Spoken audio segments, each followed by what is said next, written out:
आज मैं बस मैं बहुत दिनों बाद आज मंदिर आया यहाँ। तो आज एंट्री पे ही मुझे अनुराग अंकल ने कह दिया कि भाई आज आपका सत्संग है। और मुझे शुरू से ही जब भी किसी ने सत्संग करने के लिए कहा है, मुझे ये लगता है कि गुरुजी का हुक्म है। और ये कोई कोइंसिडेंस नहीं है, this is not a coincidence, and I go into details why. So सबसे पहले I'll share my journey with Guruji. 2013 was when my mom, she's from Delhi, my family is from Delhi, so she used to go to Guruji's temple. और वो कहती थी कि गुरुजी हैं और आपको भी देखना चाहिए, जाना चाहिए गुरुजी। तो उस समय I was here, तो मैं तो इतना ज़्यादा कभी मंदिर जाता था, लेकिन बहुत ज़्यादा रिलीजियस मैं अपने आप को नहीं कंसिडर करता। Then 2013 I got married. My aunty, my wife was, so she happen to go to Delhi in 2014. That was the first time she went to Guruji mandir. And then the same year later, I went to Guruji Mandir, and I had a very the experience was just something I cannot explain. I'm a very observant person. I observe things. What I observed over there was not normal. And वहाँ मुझे एक locket मिला गुरुजी का.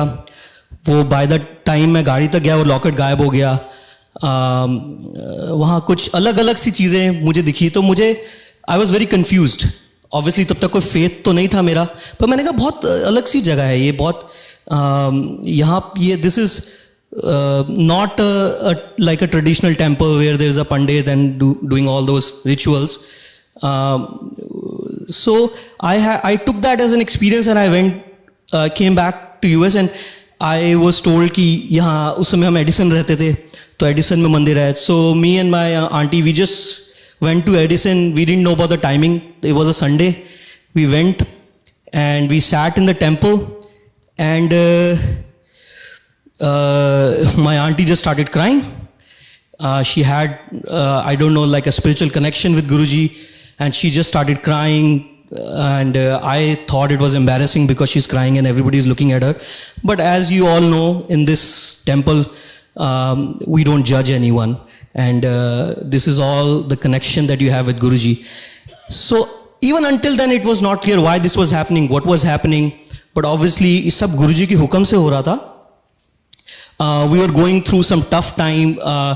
My auntie was not able to get her visa, work visa, and जब वो यहाँ आई हम शादी करके, तो obviously मैंने बोला नहीं आपका प्रोफाइल अच्छा है, you will be able to work here, don't worry. She was working in India, very good job, and obviously that did not happen. First year that did not happen. Second year she was not able to get her H1. तो मैंने बोला कि ठीक है गुरुजी का कोई और हुक्म है, आप you go back to school. So she basically went for her master's degree, which is, in the hindsight now I see, she never had to get an H1 to work in this country. She directly got her green card. Guruji never wanted her to go through that process. I don't know why, but that was what we learned from that process, कि गुरुजी चाहते थे कि वो पढ़ाई करे, और फिर उसके बाद मेरे ग्रीन कार्ड में बहुत डिलेज थे.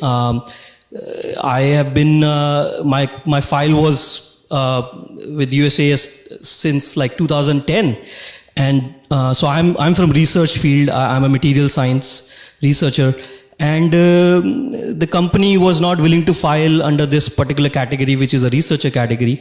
So for 5 years nothing happened, the files were not moving, and then all of a sudden this same lawyer came back and said, why don't you try this researcher category, right? You have some papers and maybe you will get lucky. And so I said okay. So this is around 2015. तब तक हम गुरुजी से जुड़ गए थे. महाराज जी की बहुत मेहर थी कि हमें सेवा भी मिली. And one thing I learned from सेवा was, चाहे आपसे कोई छोटा हो चाहे बड़ा हो, जो भी आपको सेवा मिलती है आप उसको शिद्दत से करिए, और don't question. That is one thing that I learned from this temple.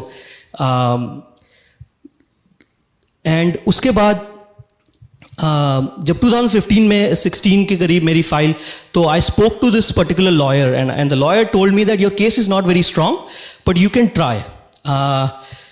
So I said, okay, let me try.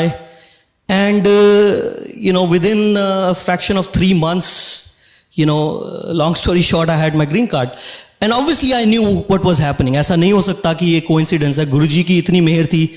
गुरुजी ने मेरा green card लाया, मेरा green card हुआ, मेरी wife का green card हुआ, then she started working, and obviously our life has completely changed the day we stepped into this temple. This is not an understatement. This is महाराज जी की इतनी कृपा है कि चीज़ें ऊपर नीचे होती हैं लेकिन गुरुजी संभाल लेते हैं और गुरुजी हिम्मत दे देते हैं. So now I'll come back to the reason Anurag uncle asked me to do a satsang today, and why this is not a coincidence is because end of April I lost my job. And this came as a shock to me. I have been working in this country. I came as a student, and even as a student I was working always. I had 2-3 jobs. Library में काम करता था, इधर करता. तो मुझे काम की आदत, मुझे कभी ऐसा घर पे बैठने की वो नहीं. तो मुझे सबसे बड़ा गुरुजी से मैंने ये क्वेश्चन किया, गुरुजी I don't know what I will do. I'll go crazy. But the company that I was working with for almost 2 years, things were going very bad over there. I was traveling, मैं यहाँ पे था, मेरी family, so I used to travel to Pittsburgh, and then it was very hectic. I gained a lot of weight. I was not able to do things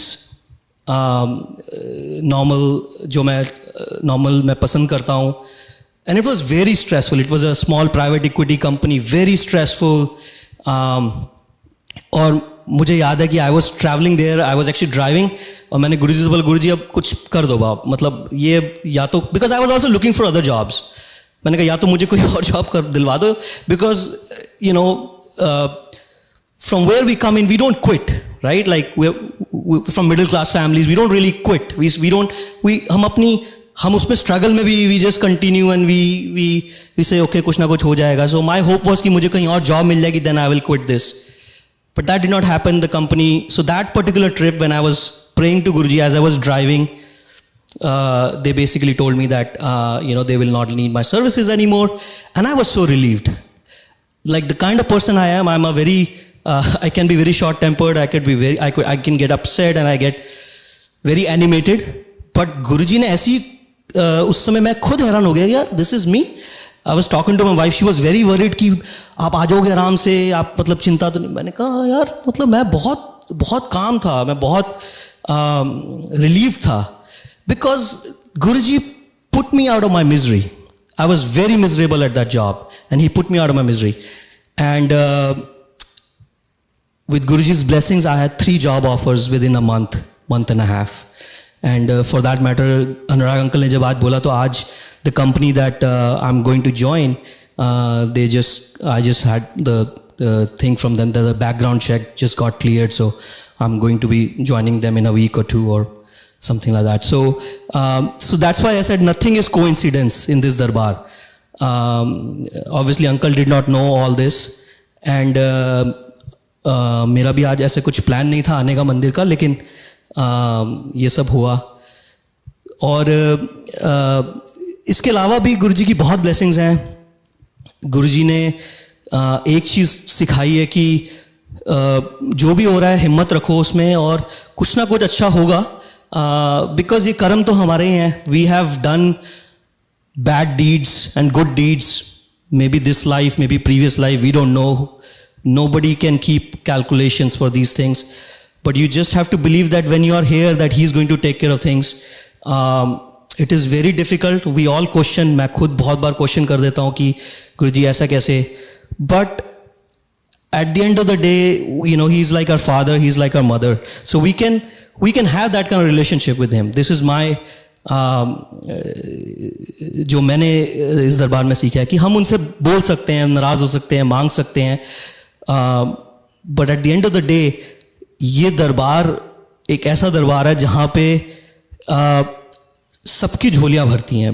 मतलब we are blessed with Guruji's Parivaar. We know so many people who have come here and they have just gotten so much so much out of this darbar. And Guruji again सिर्फ एक ही चीज़ मांगते हैं, devotion, faith and devotion. I think those are the things that we all need to bring, and that is about it.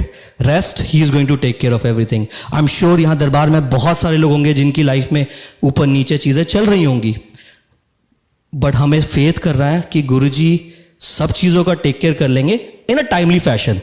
Because जब मैं यहाँ पे, जब मेरा ग्रीन कार्ड नहीं हो रहा था और जो और भी बहुत प्रॉब्लम्स थी, तो मुझे लगता था कि मेरा ये हो जाए. हायरार्की चीज़ों की गुरुजी डिसाइड करते हैं कौन चीज़ पहले होगी, किस चीज़ की आपकी ज़िंदगी में इससे भी ज़्यादा ज़रूरत है. अगर आपको नहीं पता अंदर से कोई हेल्थ प्रॉब्लम है और आप जॉब मांग रहे हो बार बार, तो Guruji is not going to give you that. May be he is going to cure you first, because health से ऊपर कोई ब्लेसिंग नहीं है. सो अगेन शुक्राना गुरुजी, आपने आज मौका दिया सत्संग करने का. And thank you Narayan uncle, you too. And again सबको गुरुजी के संगत को सबको मेरा प्रणाम और thank you so much for listening.